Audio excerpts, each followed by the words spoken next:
and that was Chris Hedges' recent appearance on. Oh yeah, on the Katie Halper show. Katie Halper, and I think he continues to articulate basically my position in this whole matter, which is kind of an understanding that in the fringes, Joe Biden is better than Donald Trump, but also an acknowledgement that the whole thing is a sham anyway, and to take part in it kind of legitimizes it, which is why he doesn't, as he says, I'm not playing their game. I haven't been since 2000, and I'm not going to now. So we'll play this clip, or at least part of it, rather. And like I said, I think it's just Chris Hedges is such a great. He's one of the best thinkers of our time. I would argue. Yeah, absolutely. And shout out to Katie Halper for having awesome, curating great conversations on subject matters like this. I really appreciate the wide range of opinions that she has on her show, especially when it comes to subject matters like this, where so many people are so divisive on this matter. There's some YouTubers, Vosh comes to mind. He's very polarizing. If you're not on his opinion matter, if you're not on his same opinion when it comes to this matter, it's just, you're a fucking idiot, same with like a Jimmy Dore, who if you're even resist kind of or push back against his thinking, it's like you're a fucking idiot. I like that Katie Halper kind of is able to curate and have these conversations with people and really have a rational look at all sides of the question, because it really is a nuanced conversation, and I understand and sympathize with, quite frankly, a multitudes of position on the issue. So that's just my. Yeah, definitely. I think it's a complex, nuanced issue, and I think that everybody's going to arrive in their own spot on this. And I think that it's stupid for the left to try and cannibalize each other on a bullshit situation like this. But either way, let's play the clip. Yeah, it's a hard decision for everyone. During your very inspiring speech at the People's Convention, you made the case that Trump will be more damaging. Sure, but I am not voting for Biden. I haven't voted for Democrats since 2000. A lot of it's personal. I spent months of my life in Gaza. I am not voting for anybody who arms and funds the apartheid state of Israel. I have taught in the prisons for 10 years. I have very close relationships with my students and their families whose lives were devastated because of Joe Biden and Bill Clinton and the Democratic Party. And my loyalty is to them. I suppose it's not practical, but I don't really care. I won't. I mean, when I heard Obama give that speech to AIPAC in 2016, it might as well have been written by AIPAC. I just can't betray these people. I spent 20 years overseas. This is personal, and I have to go back to these places, I at least want to, earn the right to ask for their forgiveness. But let me just throw in there that the whole mess that we're in was a bipartisan effort, and Biden was complicit. What created Trump? I know half my family comes out of the working class in Maine, so I have very personal experience as to the rage of the white dispossessed voter. The small towns in Maine where my family comes from, courtesy of NAFTA, are destroyed. I mean, destroyed is not too light a word. The church that was in front of my grandparents' house in Mechanic Falls, Maine, burned down and nobody ever erased it. It's just a blackened hulk. The bank is boarded up. That one methamphetamine lab after another.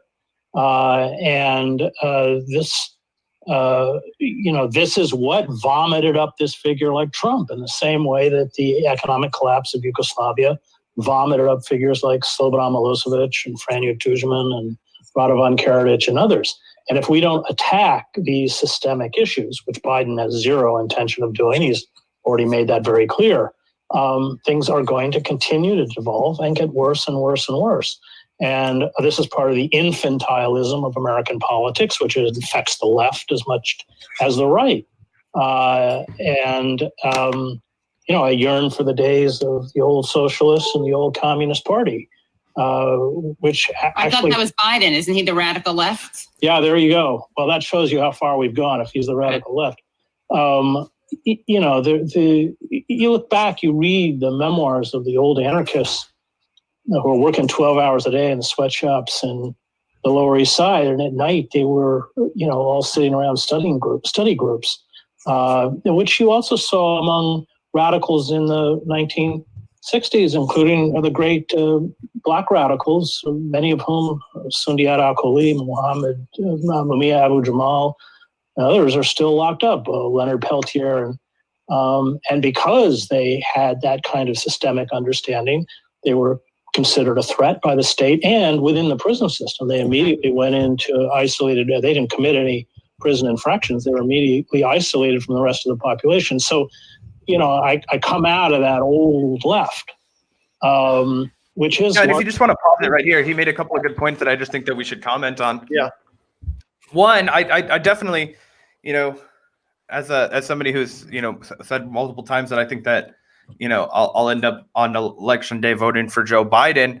I really hear the criticism that, Chris Hedges, says, fuck, the margins. I can't look these people in the eye if I tell them that I voted for this guy that did this to them, and I respect that 100% because I think, and that's why I am also somebody who's, both in the camp where I think personally I'll probably make the decision to, vote for the marginal differences between Biden and Trump, but also who is irked by, this kind of like scoffing at people who refuse to do so. And this, because I think it's dishonest to not recognize and personally grapple with what you are signing off on if you are going to go ahead and vote for Joe Biden. So, I know in exchange for perhaps, getting back in the Iran nuclear deal and not risking another devastating war escalation with Iran, that I'm also getting, my name signed off on the funding of the Israeli military doing, atrocities in the United States name in Gaza, of the whatever escalation that Biden decides to do in places like Syria, the fact that we're not going to get out of Afghanistan. All those things are on my conscience because I decide to pull the lever for Joe. And I think that should be on the conscience of everybody who does decide to make that lesser of two evil Faustian decision. And I think that it should inform your activism moving forward. You cannot just, pull the lever for Joe and absolve yourself. On the other hand, I think you can't just, make the decision not to vote for Joe Biden and absolve yourself. I think that no matter where you fall on this spectrum, the place that we need to converge is the fact that we're fucked no matter what happens. And we need to make radical maneuvers in order to, kind of rebuild this society. And the thing that Chris Hedges gets into that I think we touched on a live stream a little bit earlier this week is the childish mania for hope, right? This infantilization of the American people, right? Where we're not giving them the whole truth, not just when it comes to war, not just when it comes to power, not just when it comes to corporations, but also obviously when it comes to the climate. And, we can later this week, we'll get into weekend. We'll finally dive deep into the whole Michael Moore controversy. We've been putting that off for a long time, but, ideas like that, where, people are infantilized to the fact that even, those on the left are selling hope instead of, real tough solutions. And that's kind of my problem with the whole like margins thing, is that it kind of enables that infantilization, or it enables that, false sense of hope in the American people that, oh, well, this guy is literally so bad that we have to do this, or this guy is literally that bad that we have to vote for something that's just maybe this much better, when in reality it denies the, underlying systemic causes of both things. One party's just promising, or in some cases pretending to do something about it, where the other one's just being outwardly terrible, fascistic. The environment comes to mind. Accepting the framework though of that kind of enables them both to keep doing it to one extent or another behind the scenes, which is like what I think Chris Hedges goes on to articulate really well, better than I just did, for sure. He also mentioned the political imprisonment of Leonard Peltier, former vice presidential candidate on the Party of Socialist Liberation with Gloria Lariva. You can check out our interview with Gloria on the Vanguard.blog, and you can also hear her talk about the political imprisonment of Leonard Peltier, who remains to this day behind bars. Indeed. So, yeah. And been replaced by, I would call it a kind of boutique left or boutique activism. So is it your hope though that Biden wins? You're not taking the position that you think it will be better if Trump wins. You're saying that you won't personally it won't be better. Pull the lever, right? Well, I mean, look, just read the climate science reports.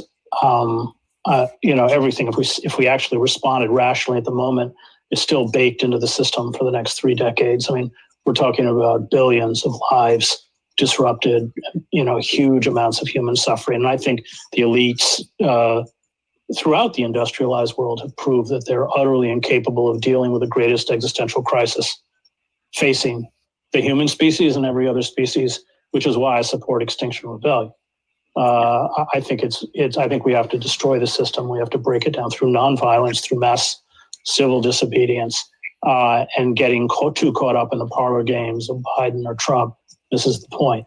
I don't want to. Yeah, I think that's really what it is the articulation that I was trying to strike is that the parlor games mentality where like, the environment is not something where, either sides are offering positions that are even remotely approaching adequate or even remotely moral. This is a literal ecocide that is going on. We've destroyed some 70% of all animal wildlife in the last 50 years, I believe, due to human capitalism and consumption. Like, neither of these parties are offering positions which are, acceptable. So, well, yeah, it's funny. One interesting fact about that, just to give people some perspective, everybody I'm sure is familiar with 350.org, that climate organization. They named it 350.org because as soon as climate got to 350 parts per million, there was supposed to be game over for the climate.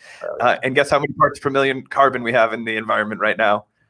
Got like 500. 420. Yeah. Oh, wow. That's funny. But yeah, so we're fucked. It's all over, but nobody wants to admit that because there's like this $1 billion industry of promoting hope. And I think that's what Chris Hedges dispels so, poignantly, right? He's so not interested in playing these games anymore. He's so not interested in, anything that is not, a solution that he's, I respect that, especially from a guy that's been at this for so long. Yeah. And also I think one of the best points he made is, seeing in other countries, how the conditions of neoliberalism, lead to the rise of a Trumpian character, and, handing the reins to someone like Biden, who will certainly maybe better for Trump in the 4 years or 8 years or whatever that he's in office, will certainly, set the ground once again for another Trumpian figure. Now, obviously in this election, we're not, we don't have the luxury to vote for another viable candidate. So I obviously understand why people like yourself are making that decision to vote for Joe. It's not like, your alternative literally is Donald Trump. So it's not most people don't even have an alternative like Howie Hawkins, which is why he's not going to get to 5%.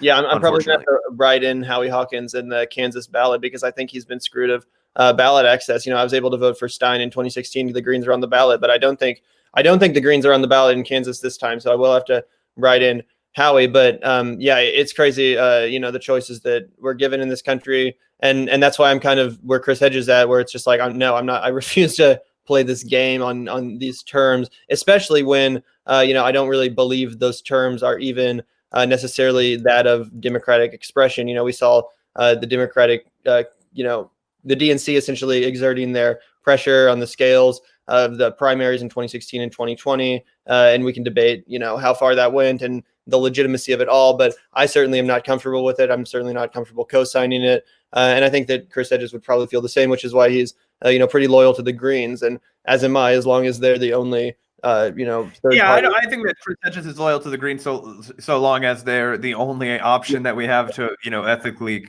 participate in electoral politics. I think certainly it's disappointing to think that that's the best we could do, considering how long the Green Party's been around and the fact that we, are moving backwards and not forward. It seems like every election.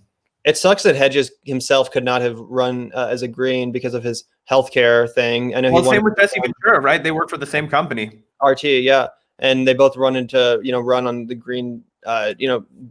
Jesse Ventura obviously wanted to run for president. Chris Hedges, I believe, wanted to run for either House or a Senate seat. He was running for a New Jersey House position, but it was only for like a day. Yeah, he quickly bowed out when he realized, the healthcare thing. But I mean, he's just, like we've said, he's such an articulate president, such a great thinker. The experience he brings, having, been to so many of these places, like what he said about being in Gaza. Yeah, 20 years as a correspondent. I mean, that's perspective for you. He brings an authoritative voice that you almost can't deny. I mean, when you hear him talk about these issues, it's just like you almost have to resign yourself to what he's saying, because it's like, well, shit, I haven't had those experiences. I haven't seen that shit. I trust what you're saying, because he clearly comes at it from such a place of, reason and moral. And he's just a very, I think he's a great presence on the left. And if there is going to be a viable third party, whether it's the Movement for a People's Party, which I think we both agree is probably the best path forward, I hope he's a part of it. I hope they run him if they can. I hope he's a spokesperson for the effort, because he really does, make it such a clear, moral argument against Democratic Party or two-party establishment politics that I think he's just one of the best we have on that subject.